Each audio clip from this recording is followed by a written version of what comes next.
कि राज संपत्ति विभाग ने ये प्राइवेट पर्सन्स की 3 गाड़ियां मंगाई थी, और आप इससे समझ सकते हैं टैक्सियां नहीं है, क्योंकि इनके नंबर टैक्सी नंबर नहीं है। ये जो है निजी गाड़ियां हैं, जो व्यक्तिगत गाड़ियां हैं। इनमें एक गाड़ी तो ऐसी थी जिसका इंश्योरेंस भी खत्म हो चुका था। तो आप ये समझिए कि ये 3 गाड़ियां मंगाई गई निजी लोगों से, लगा के राज संपत्ति विभाग ने इनको लगाया। मतलब आप ये कहीं ना कहीं एक झोल नजर आता है कि पहली बार इस तरीके से कैसे, किसकी गाड़ियां हैं असलियत में, क्या खेल है, किसने भिजवाई है या जो भी है। तो इसको समझा जा सकता है। वो तो ओढ़ा जा रहा है कि अब झाड़ने के लिए कि हाँ इसने नहीं, इसने नहीं, ऐसे नहीं, ऐसे। तो आप ये समझिए कि सारी चीजों के खेल इस तरह के हैं। एक तो ये आप देखिए, इसके साथ साथ आप देखिए इन सारी चीजों पे गौर नहीं हो रहा है, बहुत सारी चीजों पर गौर नहीं हो रहा है। आप एक और समझिए कि चाहे मायावती का शासन रहा हो, चाहे अखिलेश का शासन रहा हो, अपराधों के मामले में उत्तर प्रदेश जितने अपराध 4 साल में हुए हैं, उनके 5-5 साल के शासन को यदि आप दोनों के जोड़ लीजिएगा, उतने अपराध नहीं हुए जितने अकेले योगी के शासनकाल में हो गए। 3.5 लाख के करीब आपराधिक मामले दर्ज हुए हैं, जिनमें अपहरण, बलात्कार, हत्या, डकैती जैसे बड़े अपराध शामिल हैं। अब आप समझ सकते हैं कि उत्तर प्रदेश इस गर्त में है, फिर भी नंबर 1 है, कानून व्यवस्था में नंबर 1 है, सब चीज में भयमुक्त हो गया है। तो आप इससे मोडस ऑपरेंडी इनकी समझ सकते हैं। ये सब जो है पूरा प्रोपोगंडा रचते हैं। आप देखिए पीयूष जैन पकड़े गए जो भाजपा से रिलेटेड हैं, और उनके यहाँ छापा पड़ गया गलती से।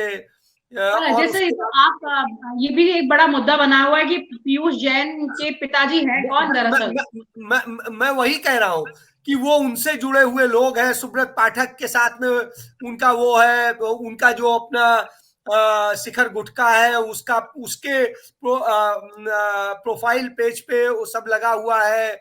जिस तरीके से भारतीय जनता पार्टी और मोदी की सब होती है, पूरा प्रचार करते हैं, और वो लोग थे, उनके यहाँ पड़ गया छापा इस गलती में कि वो शायद करना चाह रहे थे, कहीं और किसी को फंसाना चाह रहे थे, और झूठा प्रचार चला बड़ा लंबा कि ये अखिलेश के सहयोगी हैं, अखिलेश के लिए काम करने वाले हैं, और ये, जबकि उनका उनसे कोई दूर दूर तक कनेक्शन ही नहीं है।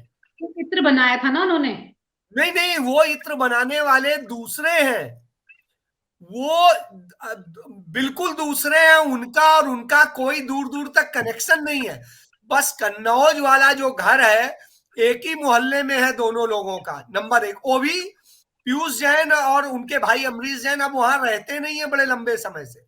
वो तो कानपुर में आके रहते हैं और कानपुर से व्यापार चलाते हैं। और जिन्होंने इत्र बनाया था वो कन्नौज ही रहते हैं, वो एमएलसी हैं समाजवादी पार्टी के।